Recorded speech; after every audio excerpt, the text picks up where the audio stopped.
So I was in the shower, I was cleaning my ass and making all sure it's all sparkly, spanky clean. I'm not the funny one, I'm the pretty one.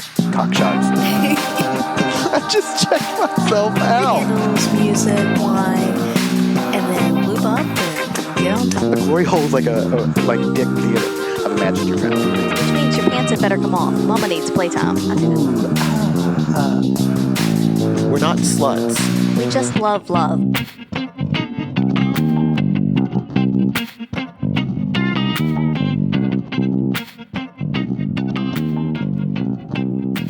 Hello, ladies and gentlemen. This is Mrs. Atom. And this is Mr. Atom. Welcome back for another episode of By the By. Yep, it's a rainy Sunday here in Sydney. And I was going to say the topic for this evening is going to be very appropriate for anyone who's in Sydney, New South Wales, or apparently Eastern Australia at the moment, because it's just been raining and bucketing and dreary and blah. Yeah. So what are we going to talk about? I'm not excited for this one because I know it's going to put me in a bad headspace, but I think that it's something that's important to talk about. Yeah, definitely. Which is Headspace. Mm-hmm.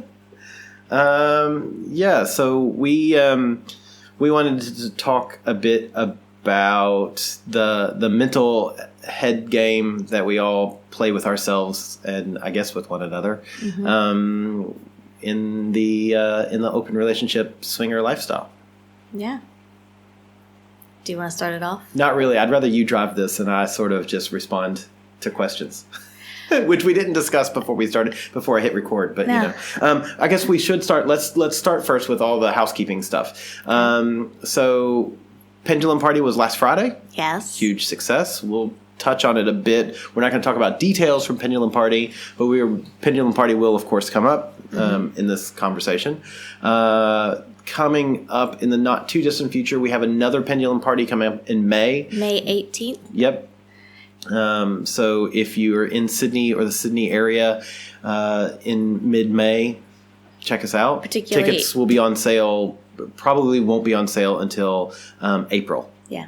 So particularly any gents that are interested in playing, couples that are interested in exploring their curious side, yeah, feel free to come on. Yeah. Anyone, everyone, yeah. And a week later, it's going to be a busy end of the month for us. For you. That's true. For May 25th, so the next Friday after Pendulum, our secret spot is going to have a brand new party that we're going to try out. We're going to give it a go. It is called Femme, and it's going to be a time where it's women only in the club. So all women staff, women patrons, all female, everything. I think there will be a female entertainer, but it's going to be a time where females can come together and potentially play, but just have a safe space to talk to one another and converse. And if you feel like playing and you want to, then you're obviously more than welcome to. But it's just going to be a time where, unlike the most of the traditional ladies' nights where it is the females for the beginning part and then the gentlemen come in a couple of hours in and then it's couples the rest of the night, this is going to be a time for females only in the club all night long. So it's going to be exciting. It's going to be something a little bit different. Yeah. And we'll post links for tickets to that whenever they go up. So we'll be on the lookout for that if you're interested. But we have Pendulum and Femme week to week, back-to-back weeks. And so it's going to be busy and exciting and so much fun. It's going to be good. Again, it's that opportunity for ladies to have a safe space to, not have to worry about to have to worry about men. You know, it's like, I'm excited for you guys. Yeah, and any of you who have listened to the many sauna adventures that Mr. Adam has, it's the one thing that I always say is that women don't have any place like that.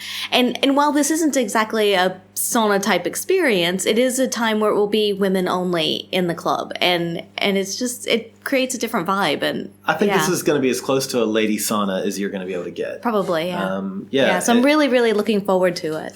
Yeah, and we hope to get some people down to come. We're still pushing to get Lolo Lady down. So, yeah, there will be a podcast de force at Femme. So if you want to meet if ladies want to meet you, Mrs. Adam, Mm-hmm. and potentially other listeners or other guests that we've I had was going on. to say, we may be able to get some of the other guests down, Yeah, But yeah. it's a ways away, so May. So both parties, you're looking several months out so you can plan. Yes. But yeah, both Pendulum and Femme, they're just, the vibe is just amazing those nights. And yeah, really looking forward to it again. And at this recent Pendulum party, we had a couple come up from Yes. Adelaide, which a huge shout out to them. The fact that they traveled halfway across Australia. That's amazing. It really is. It was great Yeah. to come to our secret spot for a pendulum party. That was great. It was lovely to talk to them, and it just sort of validates everything that we do, which is important and positive. And I think is exactly what we need to start off this podcast, which is not going to be positive, healthy, but not positive. Do we have anything else coming up or that we need to talk about? Sexpo is coming up in June. I think it's June 14th to 17th. Yeah. Let me double check the calendar, but I believe that's it. So Sexpo Sydney, we should say. Yeah, Sexpo Sydney. That's a very good point because since it floats around. Yes, 14 to 17. We will be presenting there twice a day, Thursday through Sunday, with Sex Ed in the City. Talking about all things swinging and Open relationships. and bisexuality. So yeah, come in. And besides the talks, we'll be doing those. We'll post the exact schedule, but they're around noon-ish, noon to 1, sometime in there. And then in the evening, I think 9 to 9:30 most nights. Yeah. So somewhere in that time frame, you can find us for sure in the share room. But other than that, we'll be wandering around. We'll be there. Around. Yeah. Dollars to Donuts will be at the After Dark Intimate Wipes booth because they're, And if you do want to see us, we'll be around. We'll probably have on our podcast shirts or our secret spot shirts. But if not, message us and we'll meet up somewhere. Yeah, absolutely. Cool. All right. I'm just not excited about this podcast because I know what it's going to do to me. And it's one of those things that I am very much the kind of person that I get into my headspace and I don't like it there because it's dark and frightening. And the longer you put it off, though, the more dread you're going to build up and the worse the anticipation. I know. We've been planning this podcast for 6 months. I'm talking about it, yeah. And it's something that I still think is really important, but it's something I hate talking about, and it's tough. Okay, go. Because everyone gets into their own head at some point, and it can be, like you said, a very dark, scary place and a very negative place, and it's easy to go down that spiral and just keep going, and it can be hard to pull yourself out. Yeah.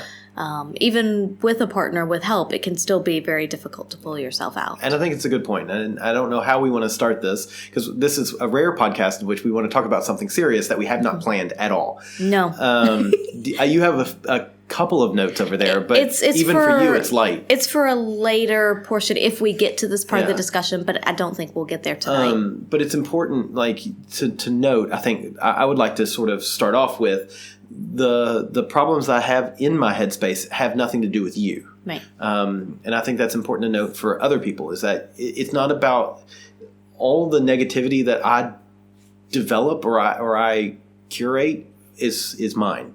And I can understand how it would come off as if it's your responsibility or your partner's responsibility in general. Or ours as a couple. And it's not that at all. So I guess let's start with Pendulum, because this recent Pendulum party, which you would assume, I mean, look, I'm always excited about Pendulum. I anticipate it. I look forward to it. I like working to build it. I like working with Lawrence and Jess to promote it. The night of, I'm excited to be there. I like being there. But I never enjoy it. So we've all heard the first pendulum or two, you didn't really relax until well in and almost towards the end of the night, and then actually be able to have a little bit of fun. Right. And then I think I could be mixing it up. I think it was the third one maybe or the fourth, where you did come up and play a bit earlier in the evening. And I think that was really good. And it's one of those things, and you and I have talked about it in that while we do promote of course, the bisexuality, the bi play, and that night at the club in particular, it's easier for the guys to feel like they can and to be accepted. It's also easier once someone breaks the ice and gets things going, and it's a bit of a lead by example kind of thing. Right. And I think that night was really good for that, because there was a lot of male-male action happening, and which I personally find incredibly hot. But Right. this time you did not get to that place. And it's interesting because this time as well, there was male action, but there wasn't as much. And there was some, but there wasn't as much as there was previously. And I'll say, already I feel responsible for that. And it's like that was my I let the collective down. But I will say, and I know that's not the case, but forever that will be my case, if that makes sense. Right. And at the same time, I would say as well that this particular time, there were more single females than there were single males. We're covered up with single ladies. Yeah. All the single ladies. Yeah. And typically, with Pendulum, there tends to be at least equal, if not a few more single males. And so it was interesting that this time there were more females, which is why I think Femme should go over really well. Indeed. But again, and I think that added to the fact that there wasn't as much male-male play was just because of the ratios. Yeah. But there was still some. We did see some. I guess we should start with, we had a sex ed in the city class. Mm-hmm. And I actually think that class went pretty well. It was on blowjobs and cock massage. I will say it is always confronting, and it's not a good start for me to have to stand naked on a pedestal in front of 30 people who are all clothed, all staring at me, watching you masturbate me and do all these different hand job techniques. While I accept that for you it's fun and you've got that grin on your face that I had a blast, it's confronting. Oh, yeah. And I know it's funny because because I know you do the G-spot and clitoral massage and you're laying there, but at the same time, it's not the same. It's not the same. Yeah, no. It's I don't know. It's just, I think, and again, I know the face you're gonna make, but for me, it's one of those things that you've got that sort of standard for males and standard for females. You are closer to the standard for females that is painted by society and media than I am to the standard for males. And whether we like it or not, we all compare ourselves to those standards. Yeah. You can't help but do that. We all watch the same movies. We all watch the same TV and listen to the same music and books. So it is different. Mm-hmm. So I think that's a big start for me, is that it's, I'm comparing myself to that standard. And I know that's unfair, and I know that's not right. But you cannot stop that from happening. But you can't help that, yeah. So that was confronting, and not terrible. In the end, ultimately, I don't really care about that. But that's sort of the bedrock that we're laying down for the pendulum night. And I know that's where my sort of that getting into my negative headspace started. Mm-hmm. So that kind of already started things off on perhaps a less than 100% positive note for you. Yes. Yeah. And so, because you're already questioning yourself and comparing, and exactly. You immediately start to compare yourself. You immediately start to anything that's negative that's said. Mm-hmm. And I know this is unfair to everyone, but when you hear negative things, even if they're said in passing and you're not intended to hear them and they're not about you, you still apply them to you. Right.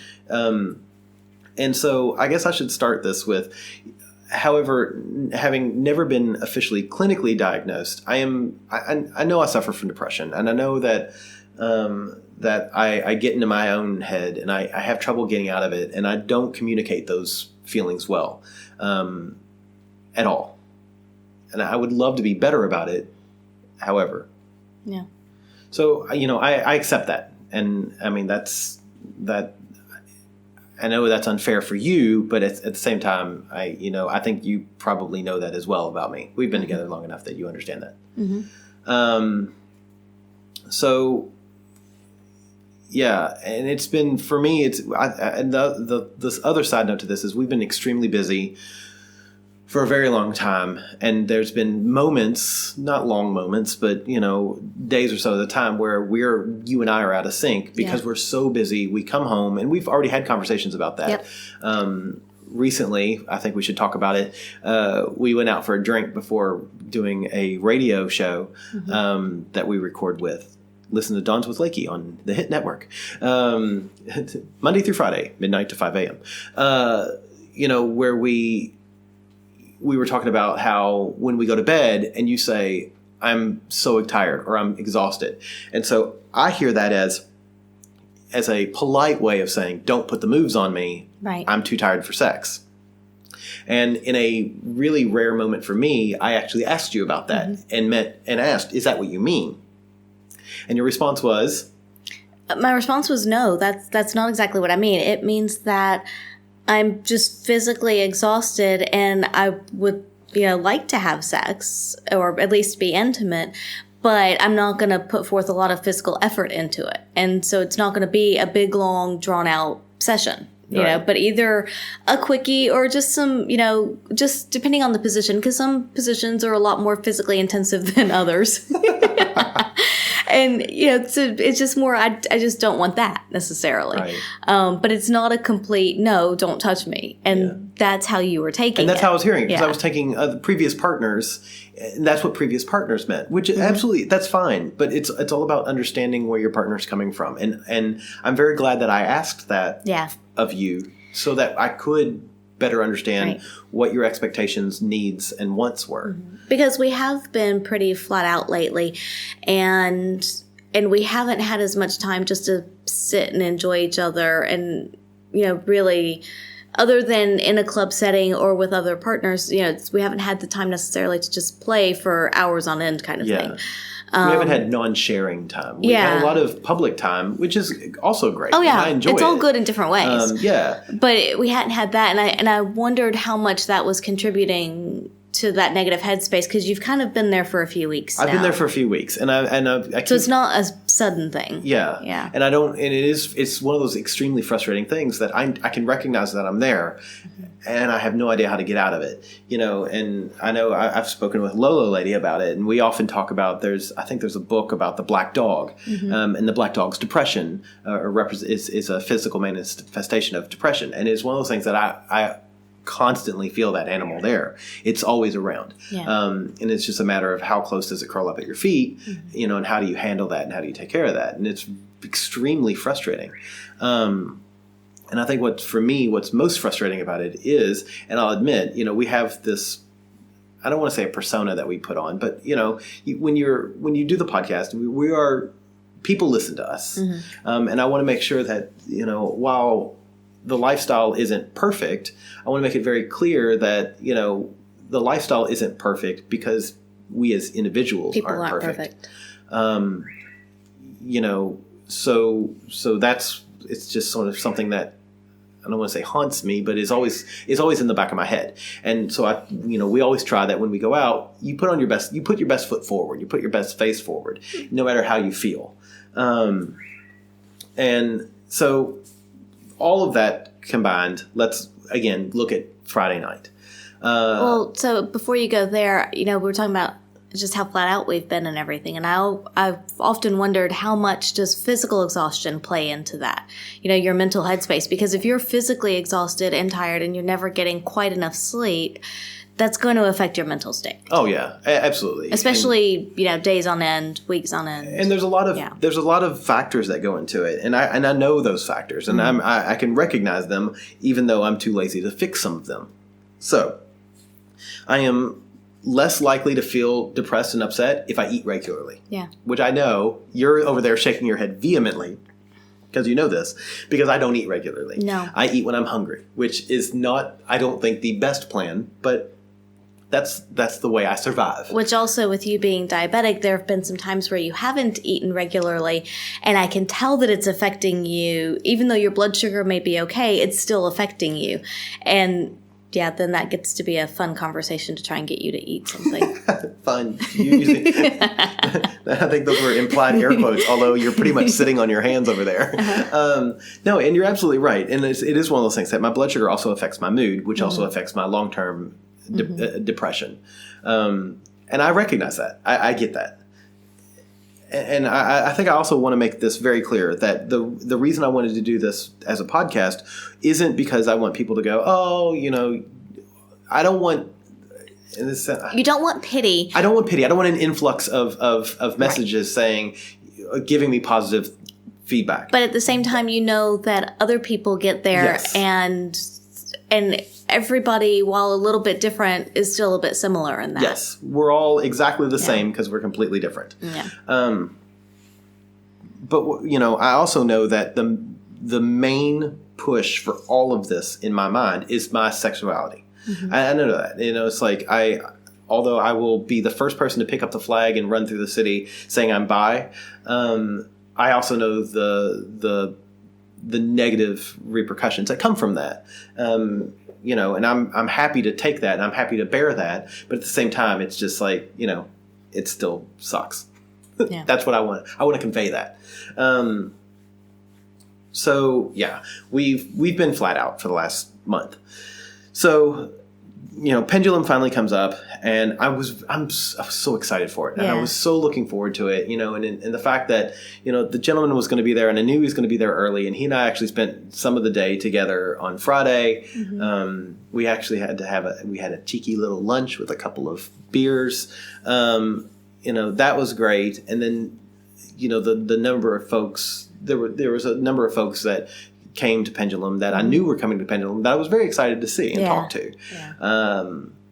So we get there and Pendulum starts, and immediately I felt like we were a bit behind the 8 ball because class runs over, as class always runs over. Yeah. If you want to come to a sex ed in the city class, we always give you more time than allotted. Which does make it hard for getting the party going and getting things kind of because we have to clean up on the right foot. We're trying to get things reset really quickly, and it's very difficult to do that. And with a normal night, it's not quite as busy right at 8:30. Oh, God. But on Pendulum night, people are there. They're ready to go. There at fucking 8:30. They're banging down the door. Let us in, which I love. I mean, that's, again. It's great. It really is. It's something to be so proud of. And I am proud of that. We are proud of that, I should say. But it is still one of those things. It did make it, because we were trying to clear out the chairs from the class while people were checking in and everything down at the bar. So you can't get through to put the chairs up. So then it's like, okay, well, let's try to maneuver little by little as we can. And it is just, it is only about 5 or 10 minutes of that, but still in your head it gets a bit hectic. It feels like forever. Yeah.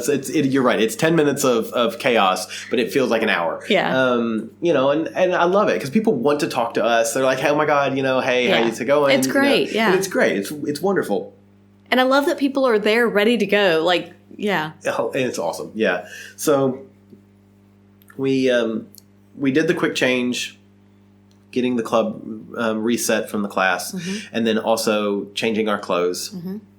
And immediately we start doing the tours, and it's just one of those things that I know, and I know it's all me. I know how I deal with things and how you deal with things. I deal with things when I'm starting to get stressed out, I want to be given a task. Give me a job to do, and I will fulfill it at 105%, if not 115%. So any opportunity there was to work behind the bar, I wanted to be behind the bar so I could help. Any opportunity there was to give tours, I was giving tours because that makes me feel useful. And I know by knowing me, that part of that too pulls me out of the party. So that takes me off the social pressure. There's less social pressure because I don't have to talk to people, because I feel like when I'm talking to people and being social, I'm not doing anything. I'm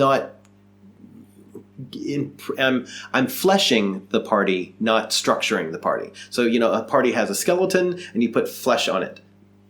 Bear with me here. So when I'm talking to people, I'm just fleshing out the party, making it a better party, admittedly, but you have to have that solid structure for the party before you can do that fleshing out. So that's why I feel like I need to work behind the bar, get people in, to take new people on tours, talk to them about the party before we can start doing the social thing to make it, granted, a prettier party.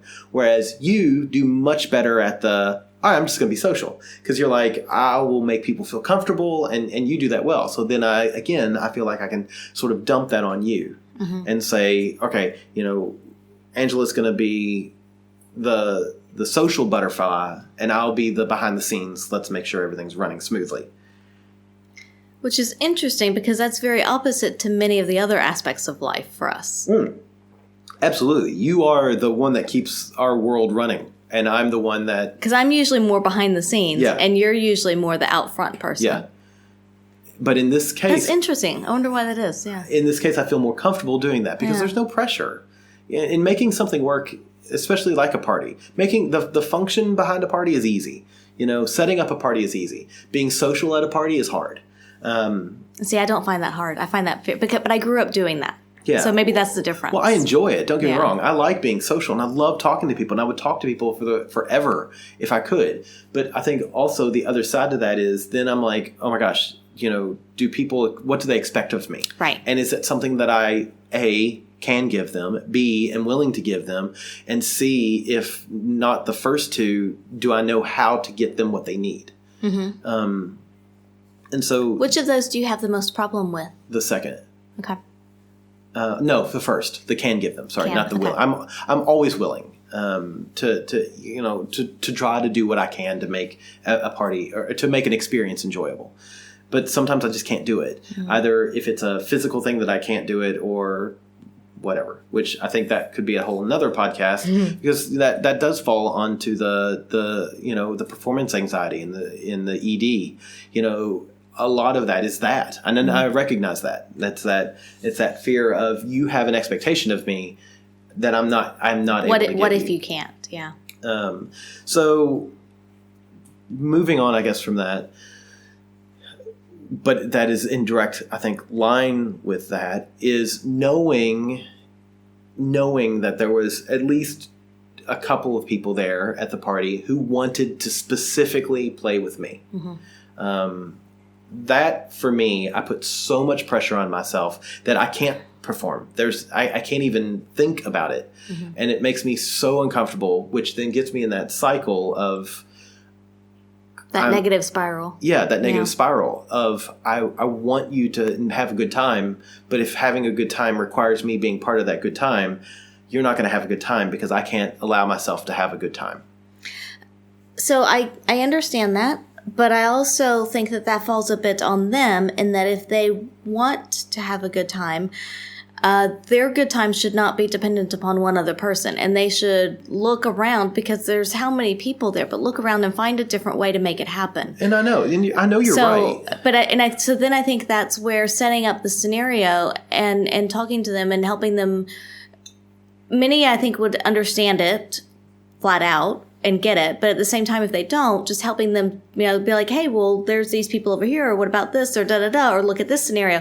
And it is that, again, just kind of widening and opening their eyes and saying, there are other opportunities out there. Don't focus in on this one scenario. I know. And I know you're right. But the perfect example is this. And this is an example of there was nothing negative in this whole encounter. But the amount of negativity that I put on myself from this was extreme. Mm-hmm. So we had a couple, and I feel guilty even mentioning this because I know they're podcast listeners, and I know we've played with them before, and I think extremely highly of them. And he very sweetly said, and he put both hands on my shoulders, "Do you feel like playing?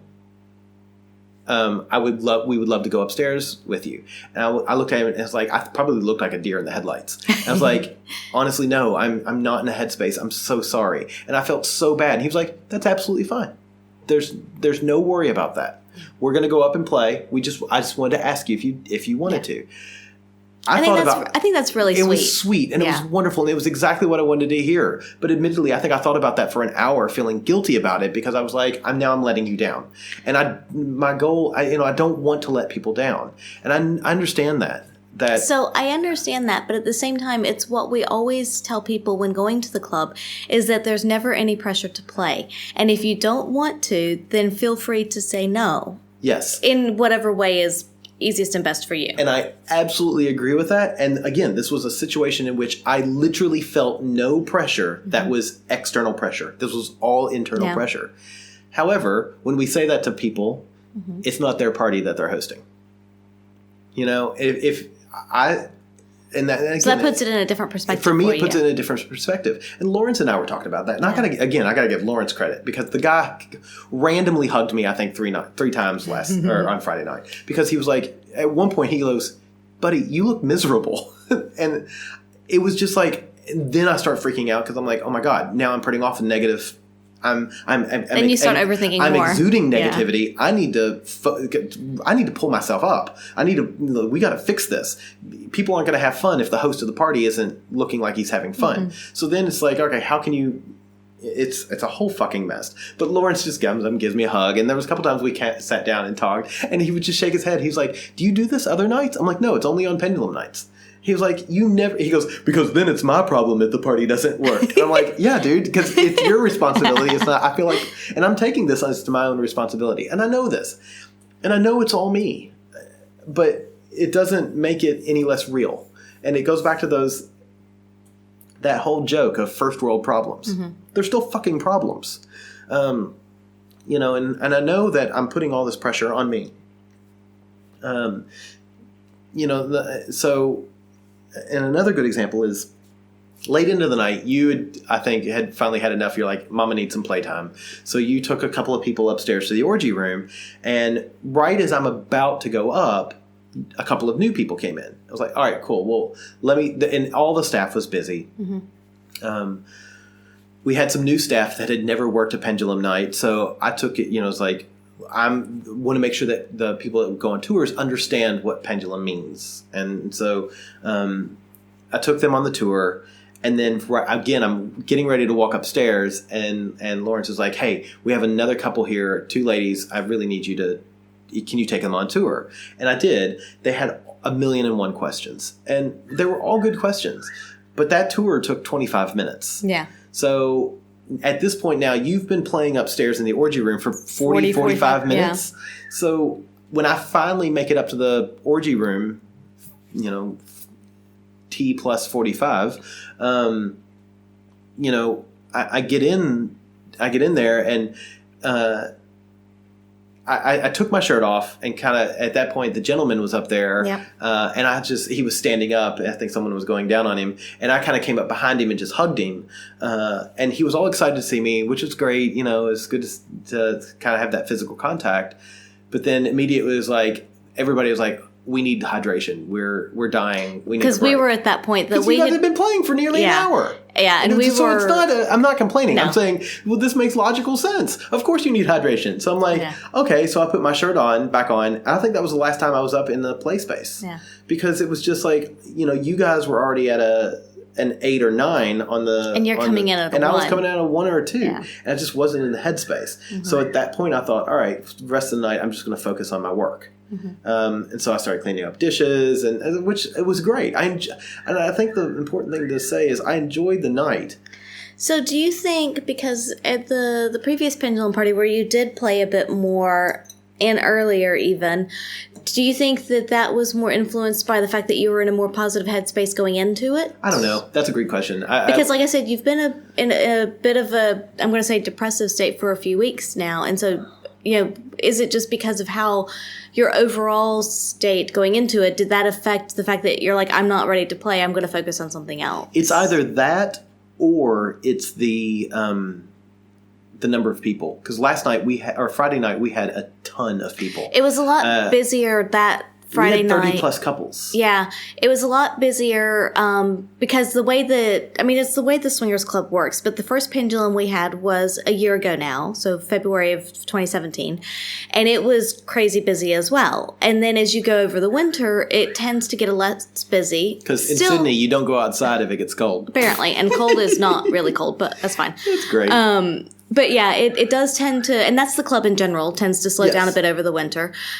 Still great crowds, but not near as busy. Right. And then it kind of picks up again towards the end of the year. So the November one and then this one pick back up.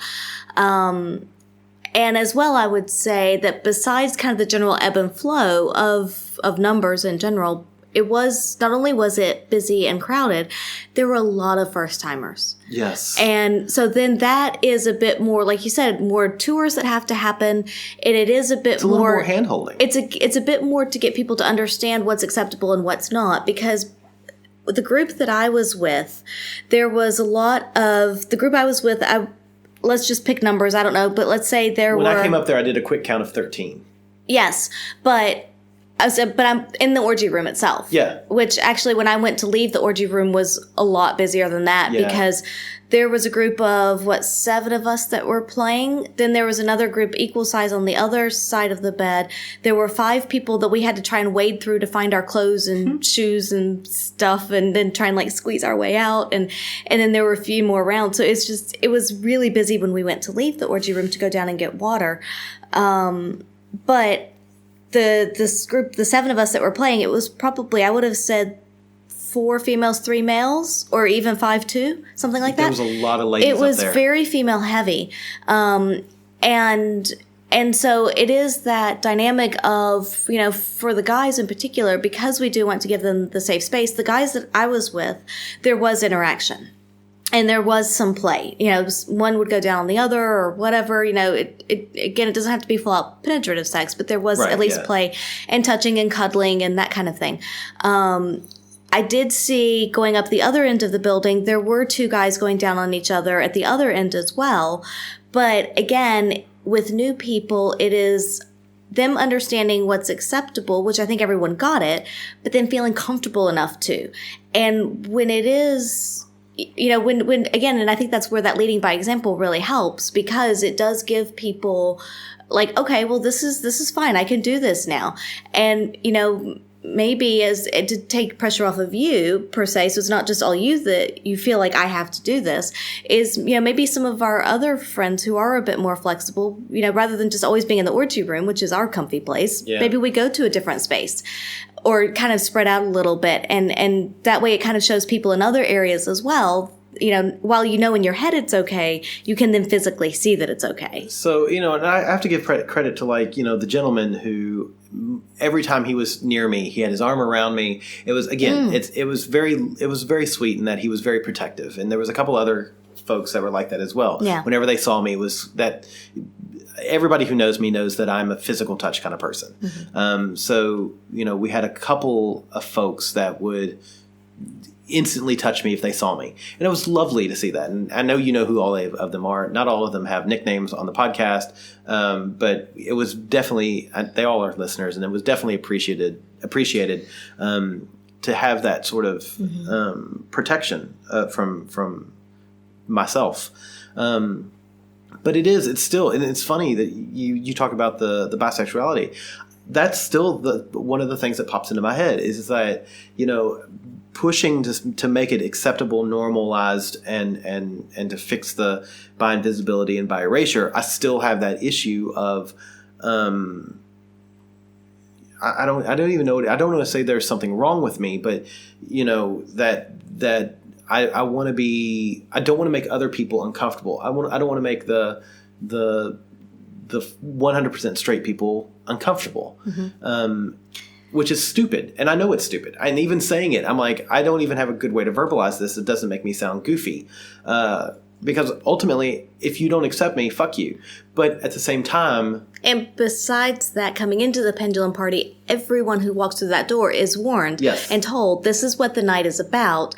This is what you could see. You have to accept that coming in. And it's wonderful. One of the couples that stayed after the class, he even said, he goes... I don't want to, he goes, I'm straight. He goes, I'm 100% straight. He goes, but my partner and I would like to stay tonight. Is that okay? I don't want to crash your party. I'm like, dude, as long as you're not pointing at people and going, that's disgusting, or making snide comments, then of course it's accepted. You just accept it. You don't have to participate. You don't have to precipitate. Precipitate. You don't have to precipitate. You don't have to participate. But if you're if you're on the bed and somebody next to you on the bed is doing something that's in a bi realm, and he was like, I don't care what other people do. I'm like, that's what we perfect. want. And that's exactly what we want. Yeah. And so, I know that. But it's easy to say that. It's one thing to say that, and it's another thing to say that in your head that you're still, I don't know, and it's... But I think which that then comes piles down... on the whole, I feel like I'm disingenuous, and that, we have a podcast now that we're coming up on 100 fucking episodes, and I'm still second-guessing myself. That's I see that as problematic. But I think that's human nature. I think that comes from there's a bit of physiology that goes into all, of course, the depression thing and all of that. And, you're, like we talked about, like your mood, your sleep patterns, all of that. And also, but your experiences and your beliefs and how you were brought up. I mean, that's, for you, that's 30 some years of these experiences and these beliefs and these social patterns being pushed on you that you're trying to push against in a relatively small amount of time compared to how long it took to drill that into you. Yeah. And that made who you were until you were and were able to say and recognize that, no, that's actually not who I am. That's what society tells me I'm supposed to be. And it's, it's not going to happen overnight that you're going to be able to, I'm going to say, fully embrace, maybe not ever fully embrace and not feel that pressure of this is what society says. But that's a lot of years of coming up to that, to then have to change your way of thinking and acceptance of yourself. No, and I know you're right.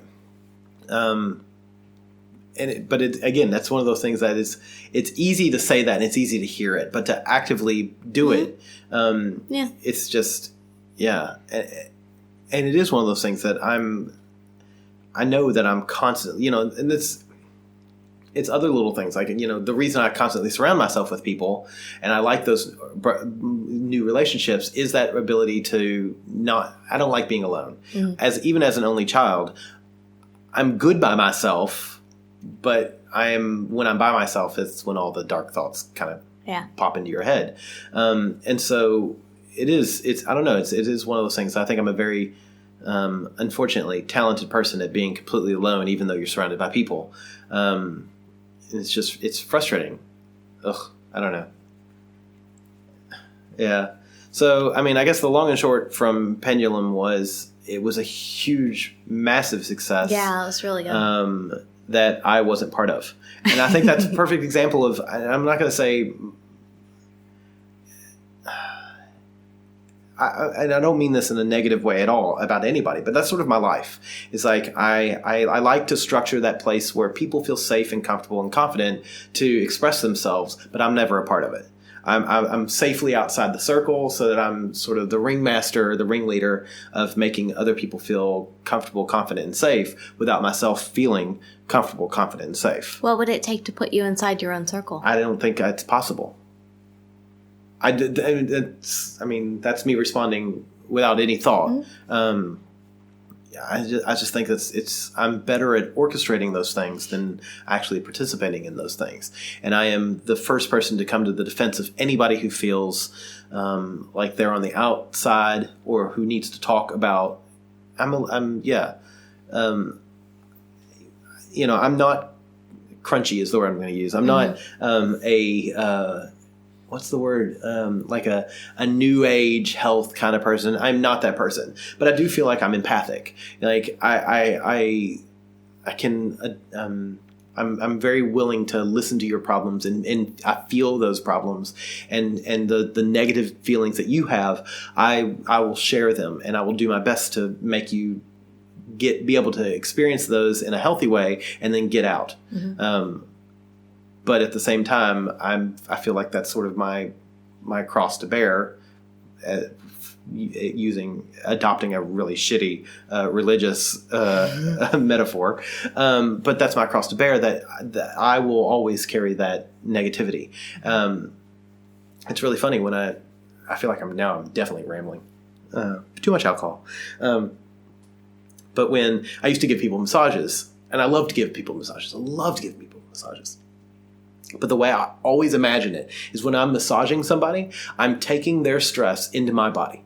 That's like, as I massage your body and you can feel the muscles relax, which is a wonderful feeling, I'm taking that into my body.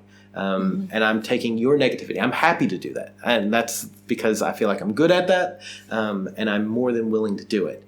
No matter what it means for my own health, it's okay. Because I'd rather to take that negativity than for you to have to bear it. Mm-hmm. Ugh, now I sound really crunchy.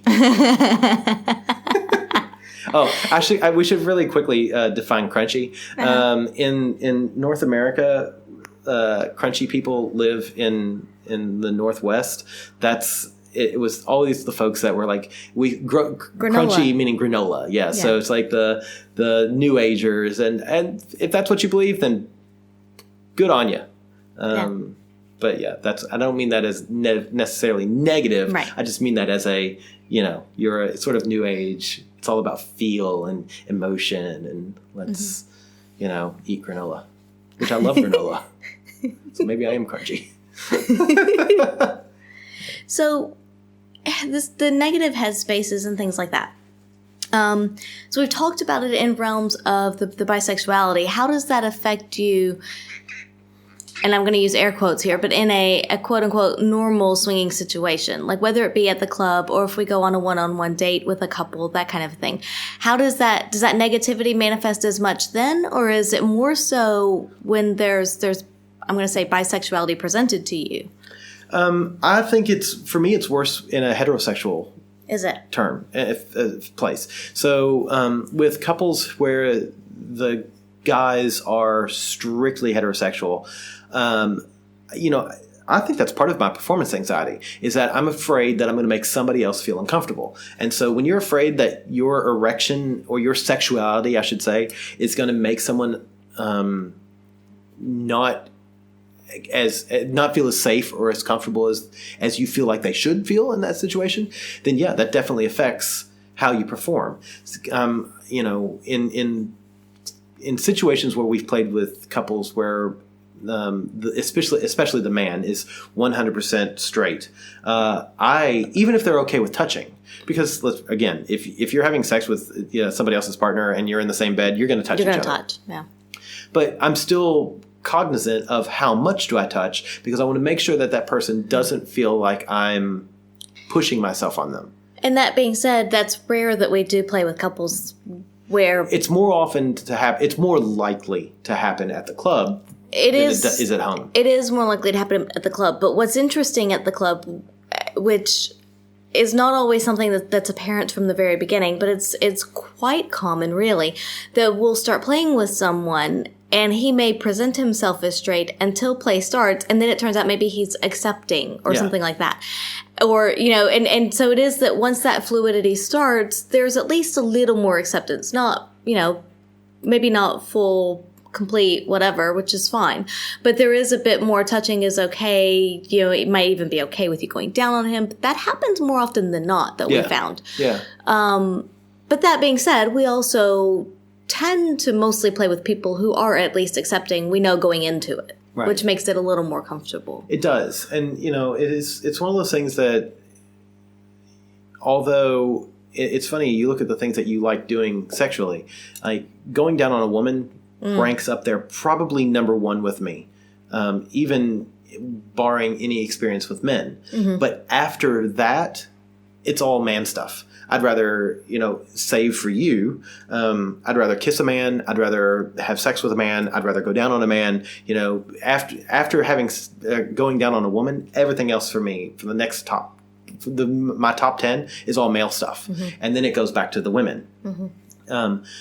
But again, that goes back to it's easy for me because, again, or I should add, as a bottom, there's not a lot of work that I have to do. So I don't mean to be negative towards women at all, but women don't have to perform sexually. And we could touch on this. We'll have to split this into a second podcast. But we can talk about the female pressure, the pressure that women have to have an orgasm. I think that's a good separate podcast. But, for me as a bottom, all I have to do is lay there in a manner of speaking, so I'm active and I can be active, and I am a power bottom because I'm very directive about what I want. But it's still, there's not a lot of effort. You're a receptacle at that point.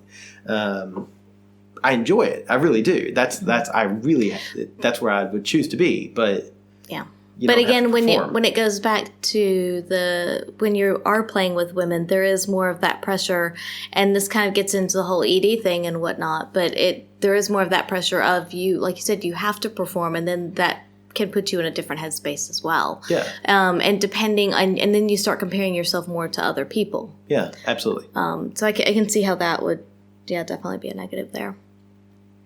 So just talking about you specifically, you tend to go through some of these, I'm going to say highs and lows. You'll go through, like, for a few weeks now, you've been in a bit of a low, not completely, but definitely a bit more so. And it's kind of always there in the background. I can see it, the gentleman can see it, people that are around you can see it if they're looking for it. Yeah.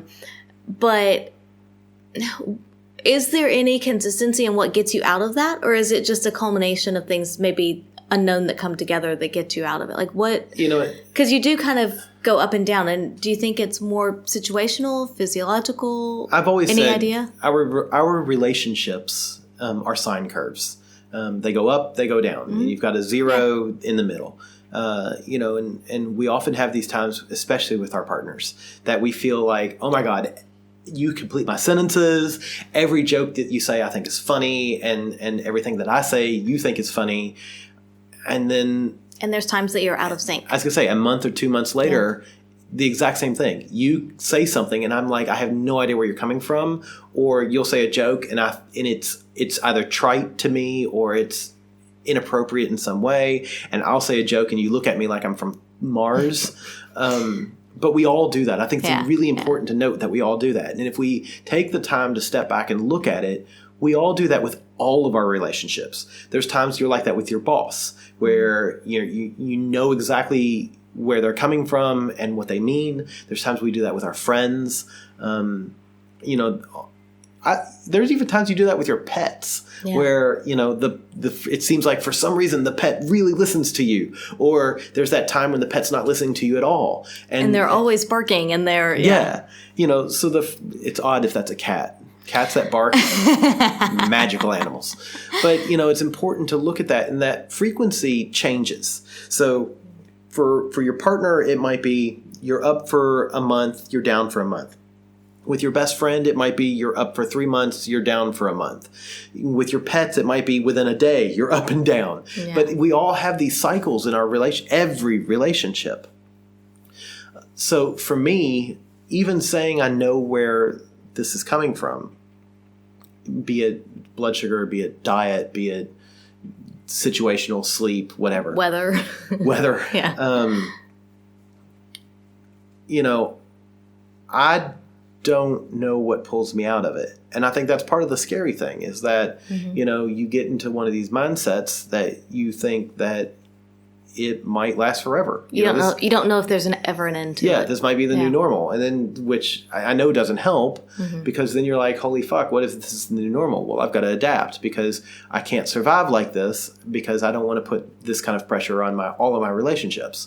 And it was, again, the perfect example is, I know I apologized to you on Friday night, and I apologized to gentlemen on Saturday, or Friday night maybe even when I saw it at one point, for the way that, because I felt like I sort of neglected both of you at the club.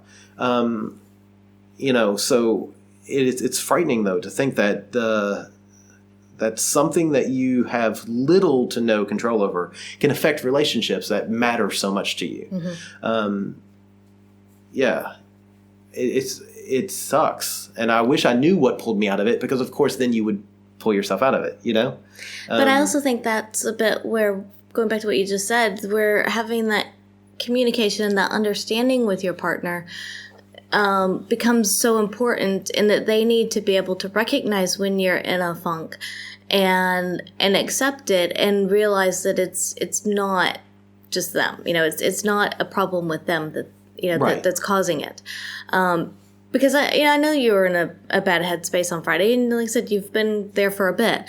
But I also know that it's not necessarily me or us or our relationship, no. and I think everybody around us is the same way. But the problem though is with that is you know that and you accept that, but that still doesn't change the pressure that it puts on you. And again, I know that, I recognize that, I can see it. I can see the things that you say to me, and then I'll respond in an emotional reaction place, and where it puts you, and instantly, rather than sort of owning up to that and trying to fix that problem immediately, I go back retreat. I go back to my old ways, because that's the way I've survived for 35 years. And I think for us, you and I, not for microphone people here listening to us, but it's important for us to recognize that our relationship really is young. Mm-hmm. We've been together for 5 years. That's a sixth of our lives. Mm-hmm. And you think about it that way, you're like, holy shit, I've had magazine subscriptions longer than I've had a relationship with you. And really, magazine subscriptions, they still don't accept when I'm angry with them. But it's unfair for me to do that to you, and I recognize that. I want you to feel like you can call me out on things, especially when I'm mean to you, mm-hmm. And especially when I don't mean to be mean to you. Which even in saying that already seems unfair, because now I'm putting the onus on you to say, "Hey, you're an idiot," when I know I'm an idiot. Yeah, but at the same time, I'm not afraid to tell you that you're being an idiot. Pull your head out of your ass. Yes, some people won't be as some comfortable people might with be that way. Yeah. And this would go out to anybody who's listening to us that are friends or playmates, and especially you, the gentleman. I want and Lola lady especially as well, because I know I'm mean to her, and I hate it when I'm mean to her, but I'm mean to her because we're so close. It's easy to be mean to people that it's funny, the people you love and care about the most are the ones you're the meanest to, which that makes no sense. Anyway, but it's just I feel I don't know. It's I know it's something that I don't like about myself. That if I could fix about myself, I definitely would. But it's just one of those things that I almost constantly feel recently broken. Mm-hmm. And I also wonder why, like, from a chemical point of view, why do I have this issue and you not? Do you just not? Well, everyone's made up different physiologically. Sure. And I mean, no two people are exactly the same. Look at twins. They're not even exactly the same. It doesn't happen. You're getting all sciencey on me.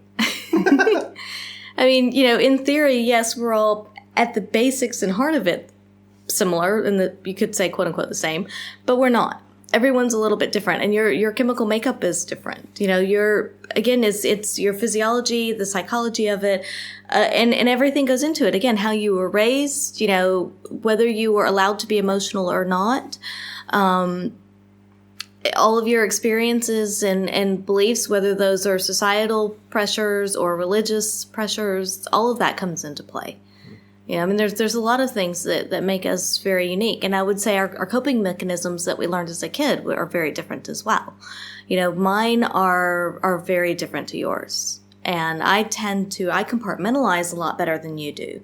I can put things into little boxes and put them away. And if I need to, I will pull them out and deal with them. And if not, they just stay in their little box, and that's okay. And then, there's a time and place for every box to come out, but I do that very well. But I'm also I would say I'm a lot more logical and a lot less emotional than you. Yeah, I would agree with that. And I mean, that's a huge difference in how we deal with things. And when I'm in a bad mood, and when I am, just in a bad mental place, it doesn't last long, because I tend to recognize that pretty early on. And I'm like, no, that's not who I want to be. That's not what I want.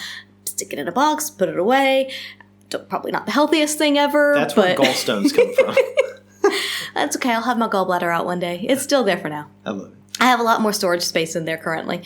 But it's coping mechanisms that we learned growing up. And it's how we deal with things. It's who we are. And that's what makes us all unique, and why we're attracted to each other, is because you're not exactly the same as me. So I feel like we haven't really resolved anything. No, but it's not about that. I would say it's more, we're not necessarily trying to come to a resolution or quote unquote fix a problem.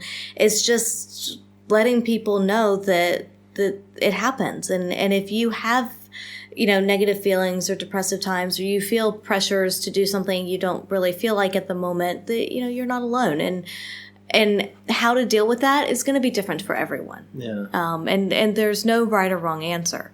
But it happens, whether it's because of the bisexuality, the lifestyle, again, I know a lot of people in the swinging lifestyle that have religious pressures that get put on them as well, family pressures that get put on you, and that kind of thing. And so there's a lot of different reasons why it can happen.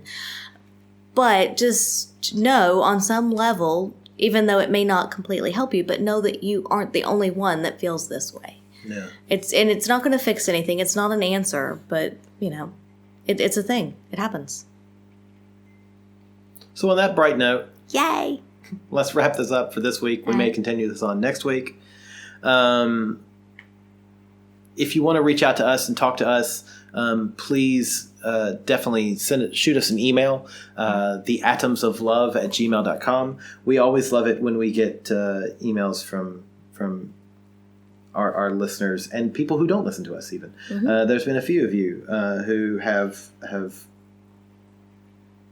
sent out emails. And Reached not out. listened. Yeah, it's great. You can find us on Twitter at the atoms at the. Let me start that again. You can find us on Twitter at By the By Podcast. Facebook, we are By the By Podcast, and the Instagram, www.bytheby.com.au is the website.